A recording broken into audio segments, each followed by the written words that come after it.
everyone, and welcome to another episode of Little Give. Go ahead, introduce yourself, tell us where you're from, tell us what you're all about.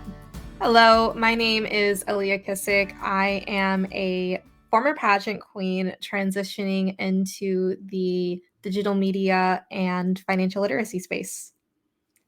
Oh, wow. Okay, so tell us how you transitioned. Those are two totally different things. Give us a little Absolutely. backstory.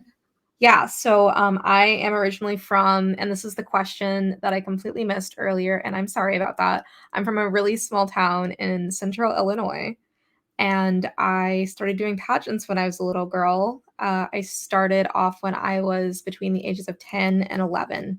I was super passionate about it. I traveled the country. I won two national titles, and then I was Miss Junior Teen Illinois United States 2015. And I competed again as I was finishing out my senior year of college just for fun. I wasn't expecting to actually place or win the state title. And so I was very excited for the opportunity to promote financial literacy. When I first did the pageant system when I was 15, I focused on literacy specifically. And I study agricultural and consumer economics with a focus on financial planning. So I decided to niche down and hone in specifically on financial literacy. It was a decision that I wasn't fully aware of how much I would love the platform. And now that I've graduated from college, I'm pursuing a master's degree, and I realized that financial education and personal finance is my passion, and I'm leaning into creating a small digital media company around it, the Financial Literacy Diaries. That's so cool. Okay, so how do you go from pageants to financial literacy? Where did that connection come in? And how did you even think that, like, maybe that's what I'll focus on? Yeah, so with Miss United States, that specific system, 25% of your scoring is platform based, which means that community service and advocacy is built into the pageant system. Like I said, whenever I was figuring out what I wanted my platform to be, I'm very passionate about literacy in general. I used to read a lot of books when I was a teenager, and now that I'm a young adult and I have skills in an industry, I decided to take the literacy platform that I originally had and apply the skills that I have in personal finance and financial planning. Awesome. So you just out of nowhere just kind of came up with this. Do you have any personal experience with financial literacy that led you down this path? Absolutely. I studied it for 4 years in college. I go to University of Illinois. I'm a master's student at Gates College of Business right now. But when I was an undergrad, I studied agricultural and consumer economics with a focus in financial planning. And getting to take those classes and see the impact that personal finance makes on some of the other students and in my own life inspired me to take that to education at the K through 12 space. In Illinois right now, there is a unfunded financial literacy mandate, which means that it's required to teach financial literacy in classes, but there's not a financial literacy class that is the anchor for that coursework. Unfortunately, because of this, a lot of educators are trying to fit the financial literacy requirements into their consumer economics class for, I believe it's juniors and seniors. And that does not always work well because financial literacy and consumer economics, while they are related and very similar, they're two different fields. Financial literacy is understanding how the economy overall works. It's not just from a consumer standpoint. And I recognize that for the most part, consumer economics is important for high school because everyone is a consumer, but understanding where you stand in the greater economy, your ability to be a producer, your ability to work for the government is very important. And that's why I advocated for House Bill 1375, which would require a mandatory separate financial literacy class. In addition to the policy advocacy, I also visited over 100 students and their classrooms. I saw people from kindergarten all the way up to 12th grade. And so some of my lesson plans went from why does mommy and daddy, why do they go to work, to the Roblox economy, that picture that you can see if you're watching the video. I'm with a lot of third graders. They were obsessed with Roblox and love to hear about how Roblox can teach them about the real world economy. It was crazy whenever they made that connection. And then for 12th graders, we actually did a cost benefit analysis on going to college, what major you may want to consider for college, and funding options such as scholarships, joining the military, or taking out loans. Wow, it seems like such a necessary thing. It's surprising that, of course, there's not the funding that's necessary to make sure that this is getting into schools. And so the fact that you've taken on this feat to try to make this happen in schools is really, really cool. So, what is your favorite part of doing this type of work? My favorite part of doing this type of work is whenever someone has a light bulb moment. A lot of times when we're at home or at school, we don't talk about necessarily the emotions around money, and it can sometimes feel really uncomfortable for people to even talk about it.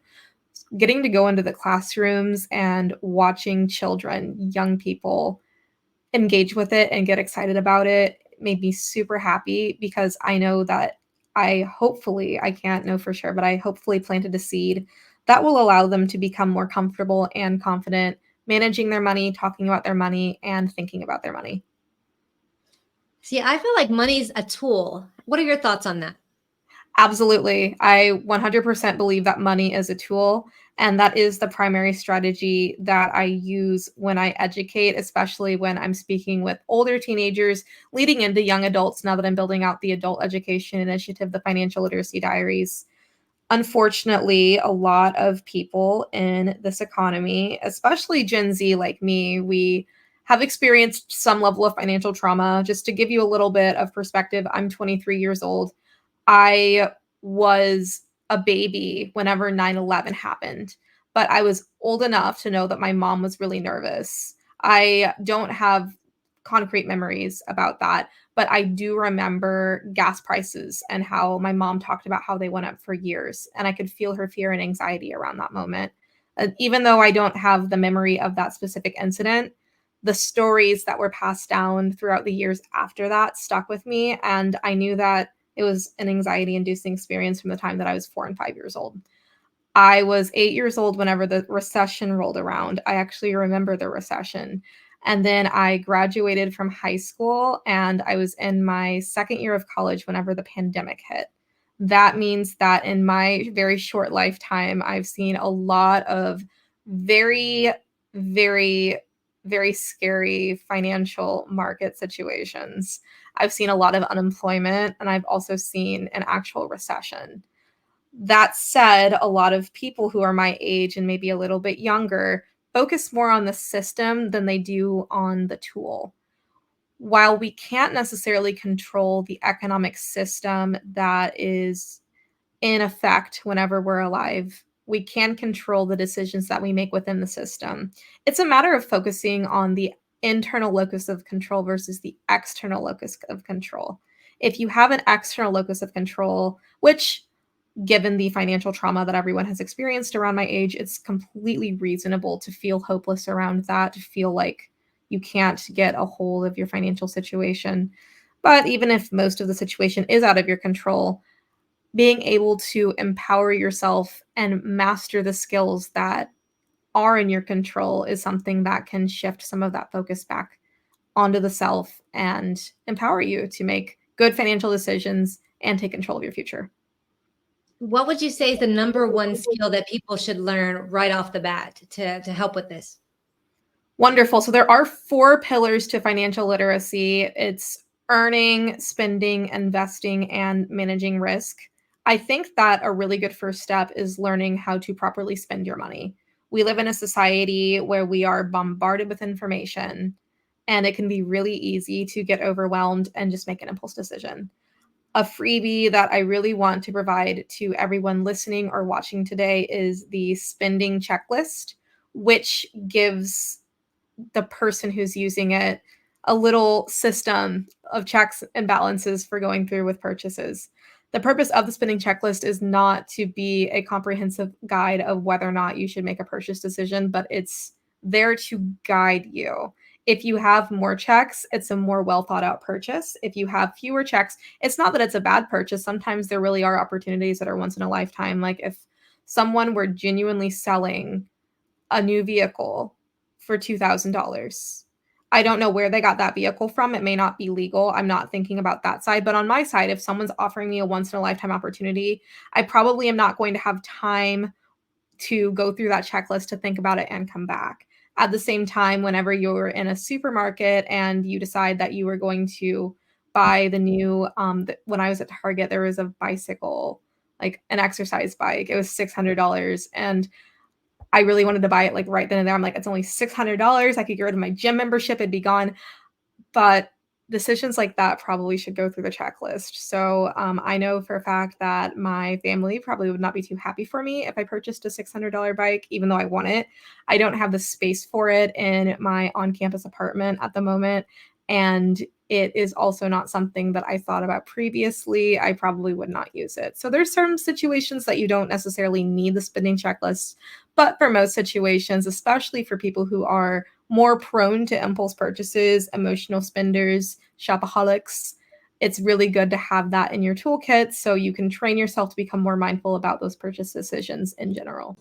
Hi, my name is Justin Clark, and I'm the president of the board of directors for Driving Single Parents, a 501c3 nonprofit serving the citizens of San Antonio and Bexar County, Texas. I'm here today to tell you a little bit about the great work that our organization is doing for the citizens of San Antonio. What you're about to see is just a few photos and videos of the way that we're changing lives for single parents in and around San Antonio, Texas. Our first giveaway took place in April of 2017, just one short month after the formation of our organization. John, a Bexar County resident, was the victim of a horrible drunk driver incident. He and his daughter survived the crash, and we were so proud to give our first car to this deserving family. Fast forward to 2020, a very difficult year for nonprofits. We were able to secure 4 vehicles for single parents in need. Our organization, including our board of directors, list of partners, and portfolio of people we've been able to help in San Antonio, continues to grow, and it's all thanks to donors and local community organizations that have helped us along the way. This giveaway took place in 2021 and shows that we continue to help single parents even after the struggles brought about by COVID-19. Because of limited funds and the overwhelming need, we at Driving Single Parents are incredibly selective with the people we help. Some are victims of domestic violence. Others had a spouse pass away tragically, or otherwise fell on hard times. These single parents show adversity in the face of challenge and aren't looking for a handout. We offer a hand up and help get them back in the driver's seat. Many of the single parents we help go on to graduate college, get promotions, get married, mentor others, and some have even been so touched by the gift we gave them that they have decided to join our board of directors to pay it forward and ensure the continued growth of our organization. If you would like to help our organization continue to grow and continue to help single parents in need in San Antonio, Texas, and Bexar County, Texas, we would really appreciate your support. Please visit us online at www.drivingsingleparents.org. Thank you. Absolutely. Yeah, it's always good to really pause. Anytime you're getting rushed into something, that should be a red flag right there. Absolutely. Buy now, buy here, all of these things like you only have 30 minutes. All of those things are all ingenious marketing probes. Yeah, definitely. Yeah, and with social media, I'm focusing a lot on Gen Z because I happen to be Gen Z. We are digital natives, which means that we've grown up with some form of technology, some form of screen our entire lives. We weren't accustomed to it over time. I had a Jumpstart game. I was installing computer games on my computer when I was 3 years old, and my mom had no idea how to install games, so she used to give things to me to help her out with because I was so young when I was exposed to this technology. But because of that, I think that Gen Z and Gen Alpha, as they get older, are going to have less boundaries when it comes to the internet. It's almost like the internet is our real world and we leave the internet to go outside rather than leaving the outside world to go into the internet, if that makes sense. Yeah, that That makes sense. said, whenever there's a ubiquitous screen, marketing is in your hand 24/7. When it comes to media literacy specifically, that's a skill that I think that Gen Z needs to develop, Mm. especially because we've been having these advertisements beamed onto our TVs and beamed onto our screens, beamed onto our video games since we were very young, and it's second nature to us. Absolutely. It's like you're trying to be sold something all the time and you don't even know it. I You do don't like even the way that you yeah, I like the way you talked about how we leave the internet to go, to the world and then vice versa. I thought that was so interesting because I think the same thing. I mean, it really is like that virtual world is their reality. Like it really is. And it's so strange to us who didn't grow up that way that like, look, it's almost like they're on anesthesia, like they don't have any idea of what's going on around them because they're inside of a game or inside of a, Mhm. whatever the video they're watching, and they really have no awareness of the life that is right now and here. And it's so interesting the way you described it because I feel like that is so accurate and on point. Exactly, and it's because for a lot of us, our life is on the phone. A lot of us talk to our friends and interact with everyone through that, and so even if you are in person, this is something I noticed a lot when I went on campus. My college experience was really weird because half of my college experience was on campus, and then the second half of my undergraduate was mostly COVID, and so when I left I went to community college for 2 years. I enlisted and joined the Guard, and I came back to college about a year and a half later. The people who graduated from high school before the pandemic had some different behaviors than the people who went to high school during the pandemic. It seems like the people who graduated from high school when the pandemic was going strong, even when we hang out in person, the phones are still there and you're just basically spending time next to someone and you have your own world with you constantly. And this Mm. goes back to the importance of media literacy and knowing when you are compulsive spending. Because if you have your own little world, you have no one to hold you accountable for your purchase decisions in perhaps the 90s in the Friends area right before this digital native generation came to be, if Ross and Phoebe were hanging out and Phoebe was talking about buying something really stupid, Ross would say, "Yeah, that's really dumb." But these days, people who are about the same age, I'm 23, so I'm very close to the same age as the cast of Friends in the 90s, which is crazy because I always thought they were super old whenever I was a child and I watched it, and I realized that I'm in that, like, early to mid-20 range now. But if I were to be sitting, hanging out with my friends, let's say that I have a friend named Jessica. Jessica's sitting right next to me. I could be thinking about making an impulse purchase, but there's no intermediate. I can just go on my phone and I can purchase it immediately. There's no one to hold me accountable. And so, in this digital native generation, it's so important that we hold ourselves accountable.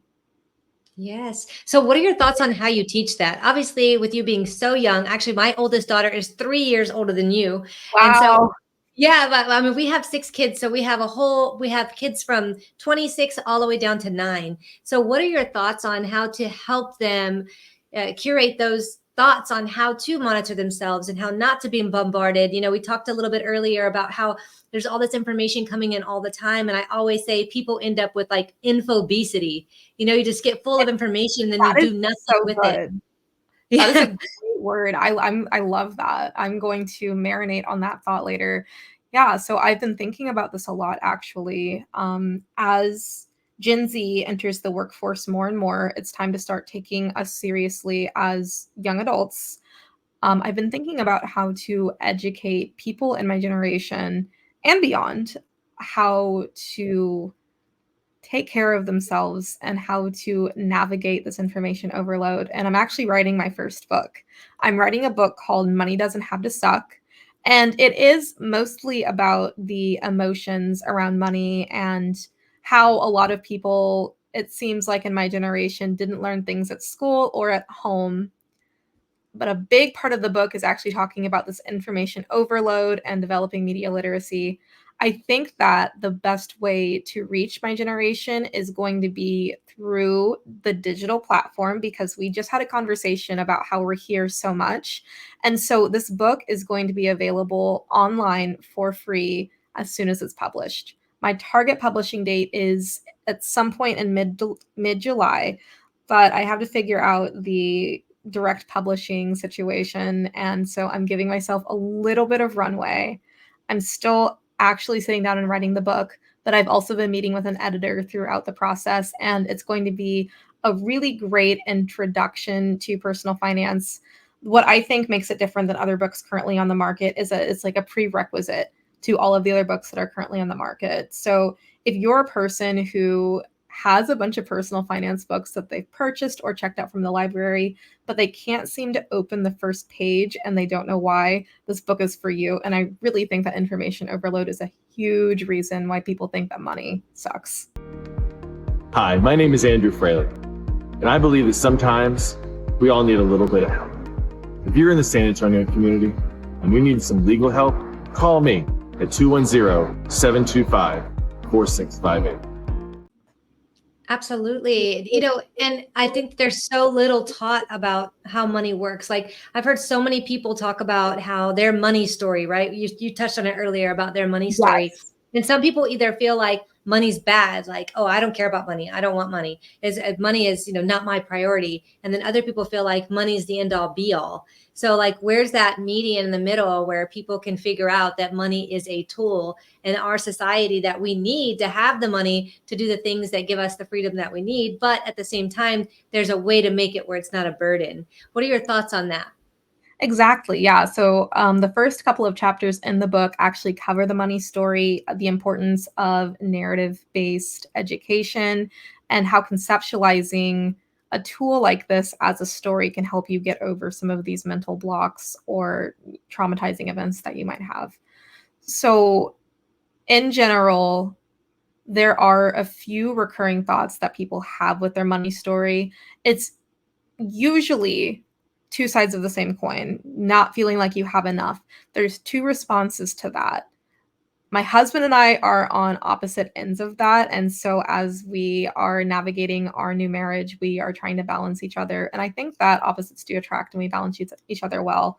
But because of the experiences that I had with seeing the recession, watching my mom get nervous about money throughout the years, I was very aware as a child, and my mom would try to hide things, but I knew that she was stressed about things, even if she didn't say things directly.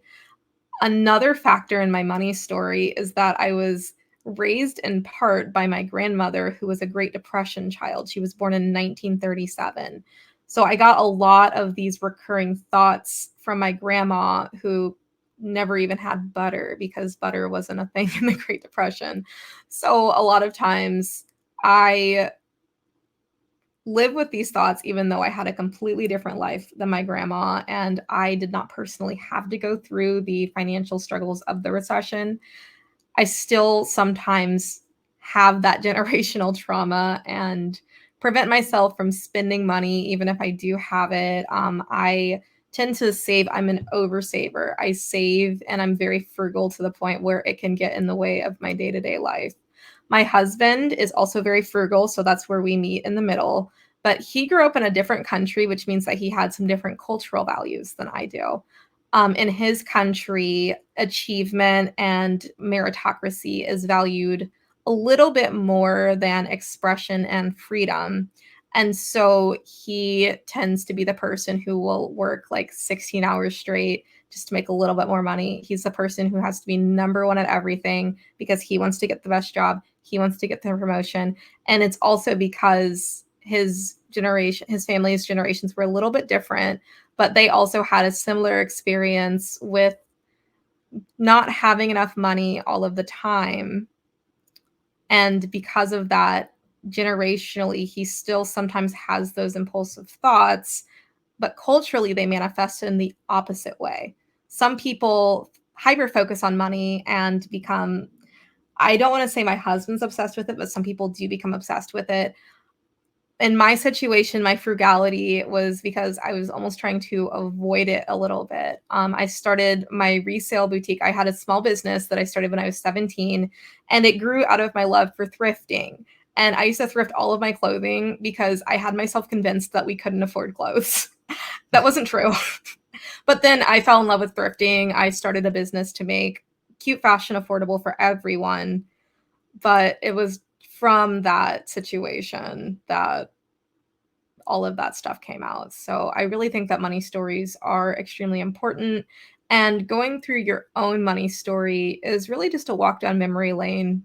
A really actionable thing that you can do if you're listening or watching right now is as soon as this episode is over, please stay for the whole thing. But as soon as it's over, you can think about your first money memory. What's your first memory of someone or something purchasing something? What's your first memory of a thought that you had about money? When did you know that money was a thing? And going from there. It's usually very narrative, and the best way to figure out your money story is actually talking, because stories and oral history are such an incredible part of our heritage, and you can learn a lot about your psyche and your subconscious just from whatever flows whenever you're speaking to someone naturally. Absolutely. Yeah, I recently did my money story, and it's so interesting because you don't really put it together. Like, you know it in your mind, but until you really put it together and formulate it, like either orally or in writing, you don't really make the connection. And so people have always asked me, like, I do many, many things. You know, I own my own business. I have a Yeah. nonprofit that I founded. I'm a 4-time bestselling author. I have this TV show. I have a podcast. I'm the founder of Force Magazine. So there's all these different things, right? Multiple Yeah. businesses, all of this. And I never really realized why until I figured out that because of my money story, it's that putting all of your eggs in one basket is a no-go. You know, you have to have several different things, just because if one thing goes wrong, well, now you have 7 more, right? And so I didn't realize that about myself until I did my money story. So I highly recommend that everybody who's watching this does their money story, just as she mentioned. That is incredible. And I really just want to congratulate you on how accomplished you are. I hope to be that accomplished one day. Right now, just graduating from college, I feel like everything is hot mess express, but I am very passionate about financial literacy. And I know that moving forward and doing what I believe in is going to get me in the right place eventually. So I just wanted to congratulate you. It's so wonderful to meet someone who has had so much success, who was able to raise 6 children while balancing all of this. That is one of my ambitions as well, to become a mother. And so I really just wanted to congratulate you on that. And it gives me hope for the future. Thank you. I certainly wasn't trying to fish for compliments, but I do appreciate that. No, it's genuine. It's genuine. I really admire you for everything you've done, and I really hope that I can accomplish even a part of what you've accomplished. I think that's absolutely incredible. The truth is, if I can do it, anybody can do it. Anybody. I also came from generational poverty, and my whole family came from a single parent home, and we didn't have running water, electricity. Sometimes I had a really hard, childhood. And so that's why I was bringing up the money story part, is because once I realized that because I had been in lack for so many years growing up, and I had been through all that struggle, that's why it was so important to me to have all of these things going on all the time, to make sure I never had to rely on just one source. So it's all Absolutely. just tying into my money story. And so I just wanted to make the point that it's really important for us to dig deep and do that money story, to be able to really realize the root cause. Because once you realize the cause for the reason why you're doing things, it can really help drive you in one way or the other, or help you even more to become more fulfilled, or in a different way than what you currently are. So it can help you in many ways. Yes. Yeah, and I want to share a story that really illustrates the importance of recognizing those early memories. Recently, I went to a Chinese restaurant with my husband. It's really important to me, because he is from China, that I try authentic Chinese food. And I sat down and we had hot pot, which he loves, and it's like his favorite food in the world. But then after, they gave us some ice cream. And this ice cream, I cannot emphasize how good this ice cream was. It was the best ice cream I've ever had in my life. It tasted like really exotic, like I'd never had it before. And yet at the same time, it was like super familiar. So I was trying to figure out what flavor it could be. I didn't know if it was like lychee or some other Chinese fruit that I'd never had before. And so I was like, honey, try this ice cream. It's really good. Do you know what flavor it is? And he looked at me, he's like, it was strawberry. And so I'm an all-American girl. I grew up in the country in a small town. I was an FFA, Future Farmers of America. And so he was really confused, like, how have you never had strawberry ice cream? So I was also confused because it didn't sound right, but I know for a fact that that was like the best ice cream I'd ever had, but it didn't seem like I'd ever tried it. I like didn't think about it for another 4 months. And one day we were just sharing memories, and I was trying to go back as far as I could to the memories that I had when I was younger. I had my first memory super young. I was 2, and I remember my sister getting dressed for something. And I know that I was 2 because it was my mom picking out her pictures for our Christmas pictures that year. And it was the year that I was 2 and that she was very, very, very young. So then after that, I was going into some of my other memories. And then I looked at him without even thinking about it. The words are just flowing. I'm like, there was this one time my mom got me very excited to get some ice cream at this local restaurant. It was called the Town Scoop. For some reason, they spelled town with an E, and that really confused me because I was between 3 and 4, and I knew that town wasn't like spelled that way. So we walk in, and I'm very excited to order my favorite ice cream. It was strawberry ice cream. And the person in the front told me that like they didn't have strawberry ice cream. So I remember I had this mental breakdown. So I'm between 3 and 4, so it was just a temper tantrum. But I remember feeling like it was the worst thing in the world. Like it felt like someone had just like killed my best friend. So then in that moment, I vowed never to have strawberry ice cream again. And from this very, very, very strange story, I realized why it's so important to dig into your money story. Because if I have such a strong conviction about strawberry ice cream when I am between 3 and 4 years old, what's to say that something strong like that couldn't develop when it comes to money? You develop these aversions and these fears around money that makes sense from the perspective of a child, right? If I'm 4 years old and I know that asking for strawberry ice cream is going to cause me to feel like devastated, I'll just never ask for strawberry ice cream again. But that logic doesn't apply to us when we're adults. And so going back and thinking about these stories that we have, even if they don't seem relevant at all, it can really explain past behaviors. I always picked out vanilla. I never wondered why. And now that I conceptualized the story and went back, like you said, with the money story, I realized that I've been avoiding strawberry all of these years because I had one bad experience when I was a child, and I was using child's logic from the time that I was 4 years old, almost 20 years later. And so it's absolutely incredible whenever we take a step back and we think about why we have the thoughts that we have. Because like I said, if this is going to happen with strawberry ice cream, it can definitely happen with money, which is a lot more serious.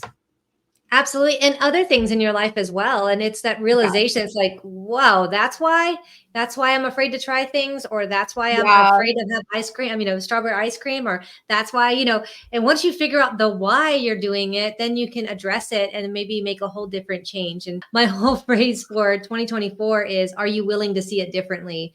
And I think that comes from so many things in your life, whether it be about money, or be about relationships, or be about the way you feel, or be about negative thoughts that you have. Are you willing to see it differently? Because if you're willing to see it differently, then you're willing to make a change. There you can really have a very in-depth conversation about that. I love that so much.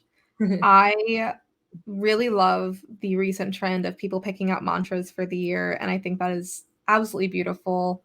I didn't pick one out. I think I'm late to the bandwagon on that one.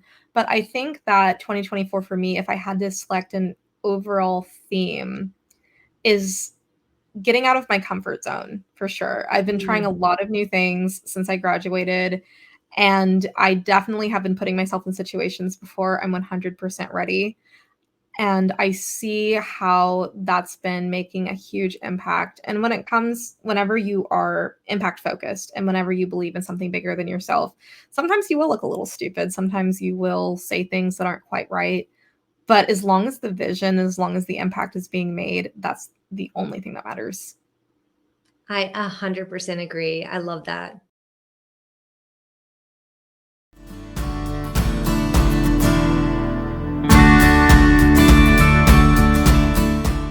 Well, since you're all about impact, let's switch off to the 2 questions I ask all of my guests.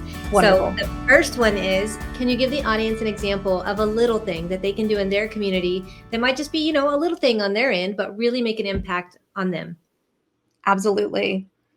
What I think that is what I want to share today is teach something. Teach someone something. It might seem like you don't have anything to give because you might feel like you don't know anything, but I can fundamentally say that is not true. Even if you didn't go to college, even if you dropped out of high school, everyone has life experience that they can share with someone else. And so teaching can look a little bit different for everyone. One person might choose to become a mentor and mentor someone who's been in a similar situation to them. If you have a specialized skill, especially one that requires a certificate or a degree, you can teach a seminar, or you can teach someone how to follow the same career path that you followed, because maybe someone wants to do that, but they don't even know where to start. But I think that education is something that's not mutually exclusive. You can teach someone something all day long. And there's enough people in this world, there's enough people who need services and products that you are never going to offer the same thing as the person next to you. But if you teach the person next to you something new, you can make the world a better place. That's a great example. Teach someone something. I love that. Yeah, and I believe that we are the most qualified person in the world to teach somebody that we used to be, because then we have that life experience and that skill set that other people can't offer in the way that we can. So I love that. Teach someone. Great. Absolutely. And the second question is, can you give the audience an example of a time in your life where somebody did something little for you that, might have been just a little give on their end, but really made an impact on you and in your life? Yes. When I was 17, I had started my business, and I can share a little bit more about that story. Um, I decided one day that I was going to start a business, and I didn't know what the business was going to be. It was over summer break, and there's really not a whole lot to do in my small town at this point.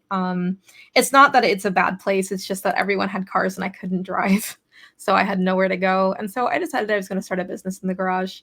And so I sat there and I thought about it, and I really love thrifting, and for the reasons that I shared before. I felt like I had to thrift for a while and just developed a skill and a passion for it over time. And so I was like, "Hey mom, I'm going to start a business today." And she's like, "Okay, that's fine."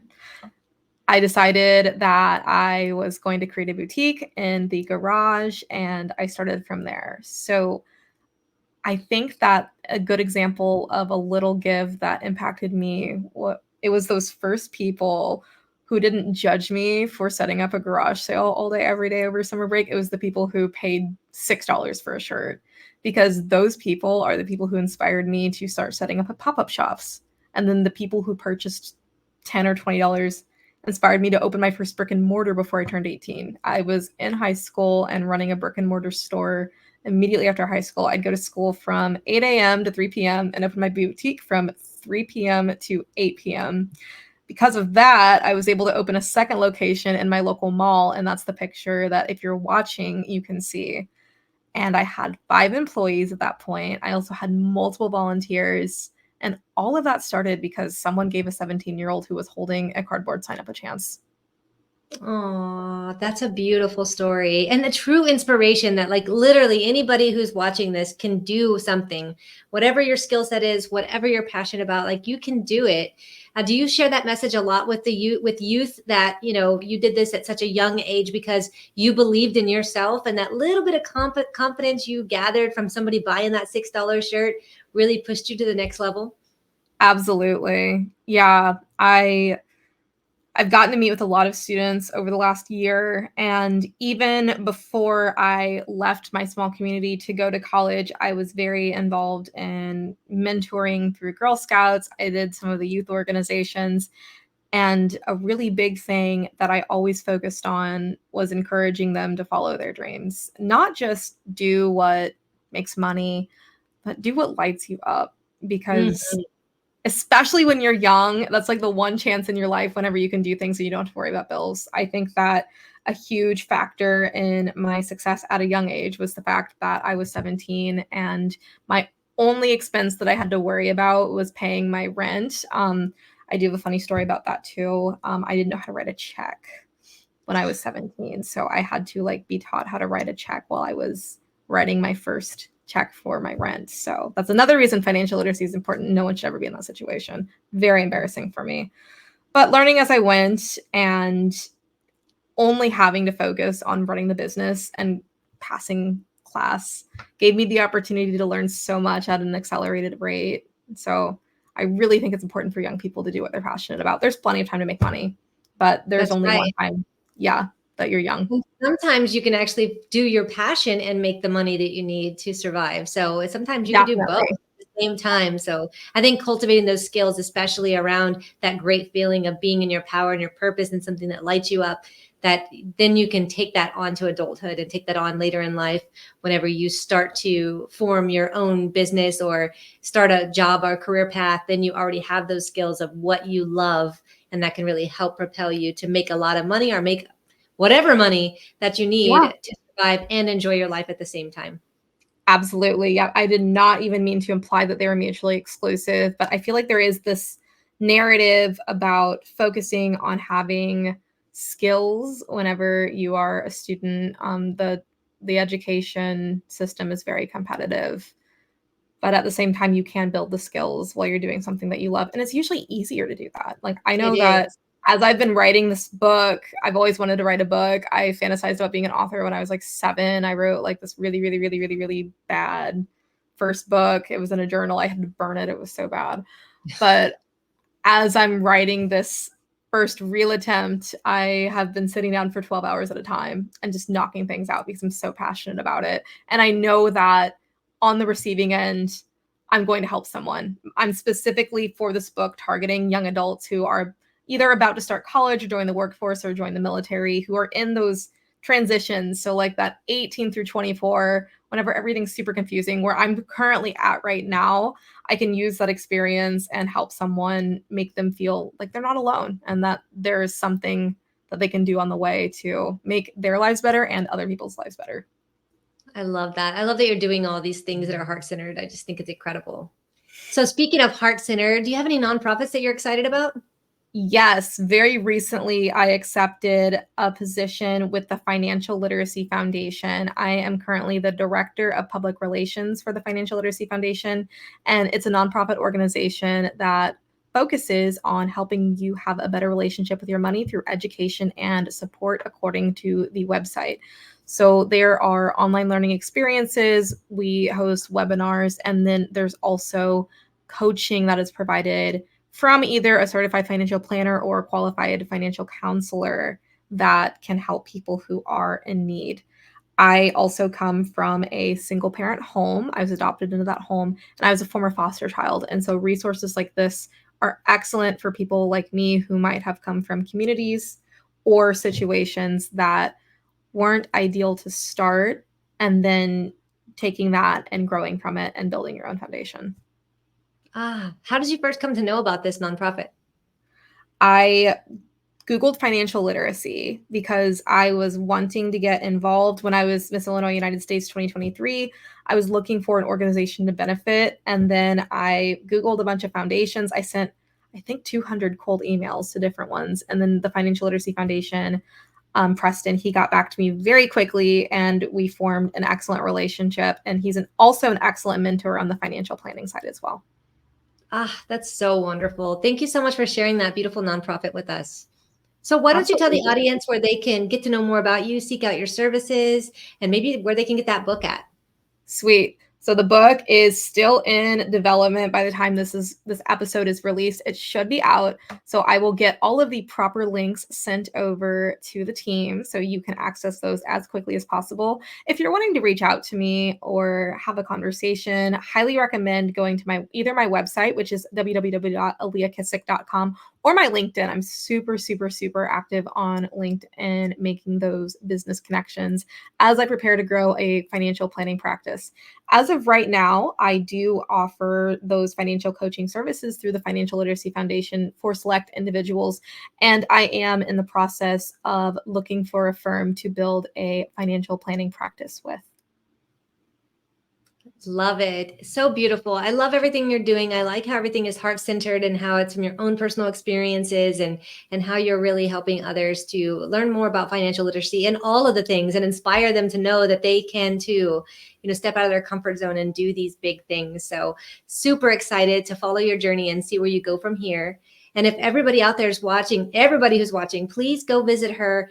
Find out more about her, learn where you can get in touch with her and how she can help you maybe grow in your financial literacy, or maybe get that book and see if you can follow through on learning a little bit more before you get to those other big steps in life. So I appreciate you so much for being on. And if anybody else was just happy about that nonprofit and wants to know more there, you can always visit their website and learn more. And if you're passionate about it, please go donate. $1 or $5 multiplied by the giant audience that we have can really make a big impact to a nonprofit. So thank you all so much for watching. And we really appreciate you being on today. It was so fun hearing your story and learning all about you and what you're doing to make this world a better place. Thank you so I much. had so much fun. Thank you so much for having me. It is an absolute honor to have the opportunity to share with such a large audience. I'm kind of scared. There's so many people. I came from a town of 2,000. Don't worry. All right. Well, thank you so much for being on. We'll see everybody next week. Thank you so much. Thank you so much for watching this episode of Little Give. If you would like to learn more about how I highlight ordinary people doing extraordinary things to help others, or maybe you'd like to be a guest, or maybe you know a nonprofit that you would like to see featured on a future episode of Little Give, you can find all the information on our website at littlegive.com.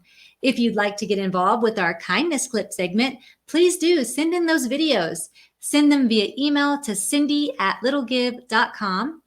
Or you can tag us on any social media under Cindy Whitteman or #LittleGive. If you'd like to know more about our podcast, you can also find us on all major streaming platforms under Little Give Podcast. Please do find our Facebook group under Little Give TV Show and join it. We'd love to keep you up to date with future episodes. Thank you all so much for watching, and I can't wait to highlight the next ordinary person doing extraordinary things to help others. See you next time.